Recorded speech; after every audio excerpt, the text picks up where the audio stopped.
termine toujours chaque émission par ce qu'on appelle le pompage de la semaine. Alors, je promets aux téléspectateurs que Jean-Marie n'en sait rien auparavant. Oui, exactement. Alors, le pompage de la semaine, le principe, on met en parallèle deux publicités qui se ressemblent. Sans aucune connotation sexuelle. Aucune. Deux publicités qui se ressemblent, dénichées par Joe Lapompe, le célébrissime publicitaire que vous connaissez par cœur. Peut-être chez vous. Et alors, cette semaine, il a su que vous alliez venir sur notre plateau, donc il vous a réservé une petite surprise en parlant de pédigré. Regardez cette première campagne qui date de 2006, donc signée Pédigré.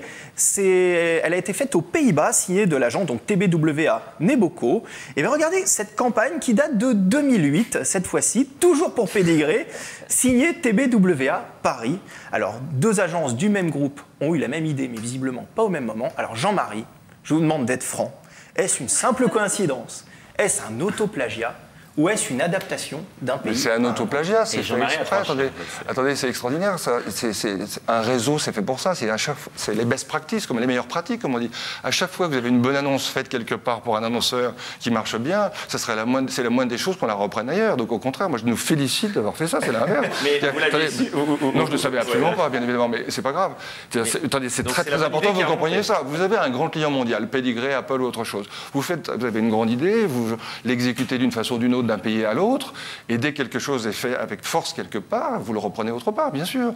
Je pourrais montrer des dizaines d'idées sur Adidas qui ont été prises dans un pays et reprises dans un autre après. Heureusement. C'est pour ça qu'il y a des réseaux. Et pourtant, l'annonceur vous demande d'être plutôt créatif, c'est-à-dire d'avoir de nouvelles idées. Non, mais l'un ne contredit pas l'autre. On vient tous les jours avec des dizaines d'idées neuves pour Pédigré ou pour Adidas. 2 ans d'écart. Ou même 4, vous avez dit, je crois. Ou même 4, oui, c'est ça. C'est la première, c'était 2006, non, l'autre 2008. Ça prouve qu'on a de la mémoire des bonnes choses, c'est un bon réseau. Non, bien sûr, non.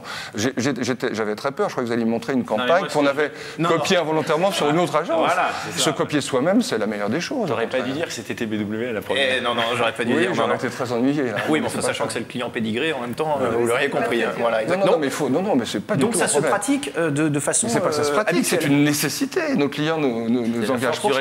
C'est la force d'un réseau. Les meilleures idées doivent circuler le plus vite possible et être reprises par. Procter & Gamble, c'est pas de la publicité, c'est du marketing. Le président de Procter & Gamble, Gilles Affley, a dit récemment « Nous sommes les meilleurs pour identifier le plus vite possible les meilleures idées que nous avons dans le monde et les faire circuler le plus vite possible. » C'est ça le marketing et c'est ça la publicité quand elle est bonne, oui, bien sûr. Il faut faire circuler les meilleures. La réponse, voilà, je me posais la question depuis plusieurs émissions, et ben voilà, enfin, j'ai des mots sur une problématique. Et une réponse franche. Et en tout cas, oui, évidemment, Jean-Marie, si vous souhaitez retrouver des milliers d'autres, pas pompages, mais adaptations, ou en tout cas des milliers d'autres idées comme celles-ci qui ont circulé, et ben rendez-vous sur le site de Joe Lapompe, www. Comment se fait-il que vous le connaissiez si bien? Comment se fait-il que vous le connaissiez si bien? C'est un ami. C'est peut-être toi d'ailleurs aussi. C'est vrai, Jean-Marie, on l'a jamais. Il est fort possible que ce soit moi. Exactement.